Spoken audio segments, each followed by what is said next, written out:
నాకైతే చాలా బాధ అనిపించింది.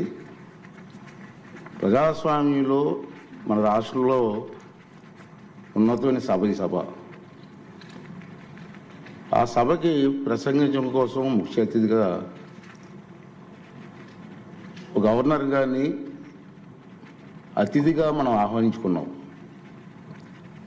అతన్ని గౌరవించవలసిన బాధ్యత అందరూ సభ్యులందరూ ఉంది, మీ అందరికీ తెలిసిన విషయమే.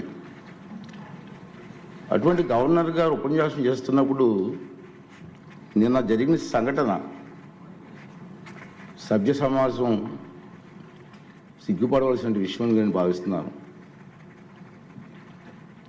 నిన్న జరిగిన సంఘటన మీరు కళ్ళారా చూశారు, మీరు అందరూ కూడా, మీరే కాదు ప్రజలందరూ చూశారు. ఒక ముఖ్యమంత్రిగా పనిచేసిన వ్యక్తి, ఒక పార్టీకి అధ్యక్షుడిగా ఉన్న వ్యక్తి, పార్లమెంటు మెంబర్గా కూడా పనిచేసిన వ్యక్తి సభ్యత మర్చిపోయి ఆ విధంగా ప్రవర్తిస్తే కనీసం కూర్చొని చూస్తూ నవ్వుకుంటున్నాడు తప్పించి వాళ్ళ సభ్యుల్ని కంట్రోల్ చేసే పరిస్థితి ఎక్కడ కనిపించదండి మనకి. పైగా ఎంకరేజ్ చేస్తాడండి. ఇది సాంప్రదాయం అండి, ఇది సాంప్రదాయం అంటారా? సాంప్రదాయం ఏంటండి? ఒక ఉన్నతమైన వ్యక్తిని అగౌరవపరిచే విధంగా ప్లే కార్డ్స్ పట్టుకొని రావడం, కాగితాలు చింపి పోడియం మీద విసిరారు.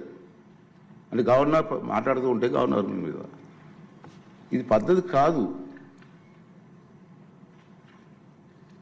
ఈ సాంప్రదాయం అంటాడు, ఏంటి సాంప్రదాయం నాకు అర్థం కాదండి.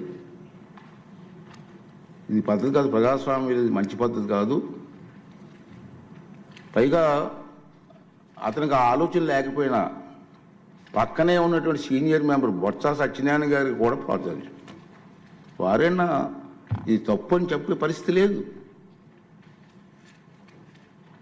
ఇటువంటి సంఘటనలు రాబోయే రోజులు జరగకూడదనేది నా తాలూకు ఆలోచన విధానం. మీరందరూ కూడా గమనిస్తూనే ఉన్నారు. ఈరోజు గవర్నర్ ప్రసంగం మీద చర్చ ఉంది. వాళ్ళకి ఏమైనా అభ్యంతరాలు ఉంటే ఈ చర్చలు పాల్గొనవచ్చు కదా, మాట్లాడే అవకాశం మనం ఇస్తాం కదా.